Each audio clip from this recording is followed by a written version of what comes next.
guys. Kamusta? Grabe naman yung magbansa. Level na tayo. Grabe, buti na lang pumirma ako sa kontrata na yun. Kamusta ka naman, buddy? Hindi niyo ba ako namimiss? Ang tahimik dito, my God! Asan yung ganyan ko? Ha? Ba't wala akong ganyan? Late ka kasi. Team! Uy! Maaga pa, boys! Ibig sabihin, pwede ba tayo mag-sightseeing yan dito? Sayang mo naman itong forma natin, no? Mamaya, dito ko na mahanap yung mapapangasawa ko. Tapos sabay kami kakain ng Ndora. Hindi to excursion, Tomas. Yes, sir. Sorry, sir. Parating na si contractor. Orderin nyo kahit anong gusto nyo. Kahit lahat, ordering ko sa JB. Okay lang.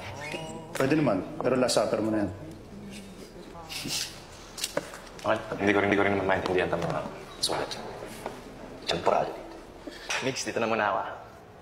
Katago kasi ako kay Sir JB. Alam mo naman, pinagalitan na tayo ni Sir Craig kanina. Eh kung sasabunin pa ako ni Sir JB, na sure akong gagawin niya yun, baka maging labanan na ako niyan. Di ba?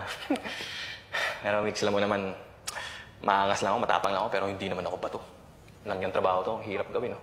Kailangan magpigil ng feelings at ng angas. Eh, sana kumuha na lang sila ng robot, di ba? Actually, ginagawa na ng mga tao yan ngayon. Kumukuha sila ng robot. Hindi nga. Ah,